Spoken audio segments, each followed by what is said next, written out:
ايوه، زي ما شفتوا في العنوان كده بالظبط، يا مخلفه البنات يا ناس يدخلوا المطبخ للممات. بس طبعا انه بنات، البنات اللي زي مرام يا جماعه، اولا ما شاء الله لا قوه الا بالله، ربنا يحفظها يا رب ويحميها ويبارك فيها ويحميها من اي عين تبص لها بشر او باذى، يا رب اللهم امين. مرام زي ما احنا عارفين بنت عندها 6 سنين، من العراق، بتحب الطبخ جدا جدا. والناس اللي زعلانة على طفولتها، مرام عايشة طفولة يا جماعة بنات كتير تتمناها، واخدة حقها في اللعب وفي الفسح وفي الهدايا وكل حاجة.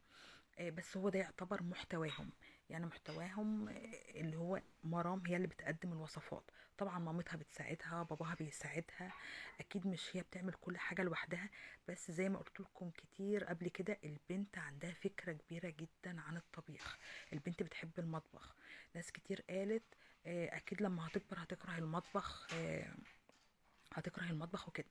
ممكن تكرهه في حالة لو هي بتدخل وهي صغيرة مغصوبة، او مش حابة الحاجة اللي زي كده، او بتعمل الحاجة دي وهي مش راضية، فلما تكبر هتتعقد. لكن بالعكس، انا شايفة مرام كمان 10 سنين هتبقى من اكبر الشيفات في الوطن العربي. يعني انا شايفاها انا عن نفسي شايفاها كده. البنت هيبقى لها مستقبل حلو قوي في الطبخ. البنت اصلا من غير ما تقول المقادير ولا الوصفه ولا المكونات ولا طريقه الطبخ ولا اي حاجه، احنا بس بنتفرج على الفيديو وبنشوف الفيديو مرام، بنفهم طريقه الاكله اللي هي بتعملها. بجد ربنا يحميها يا رب. انا مع مامة مرام ان احنا ندخل البنات طالما عندها استعداد وعندها قابلية ان هي تتعلم وحابة الموضوع ده. لكن لو بنتي عندها 6 سنين او 7 سنين ومش حابة ومش متقبلة حاجة زي كده، لا، هستناها لما تكبر شوية وبعد كده اعلمها، ادخلها المطبخ وابدا ان انا اعلمها.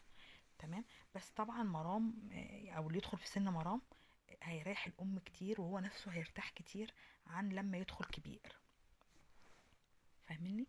طبعا مرام مش بتعمل كل حاجة، لا، في ورا الكاميرا اكيد مامتها بتساعدها، باباها بيساعدها. بس زي ما قلت لكم برضو، البنت ربنا يحفظها يا رب، هنا برضو باباها كان بيساعدها. البنت ربنا يحفظها يا رب، ربنا يحفظها، ممتازة. واكتر من طفلة عراقية شفتها بنفس الوضع كده.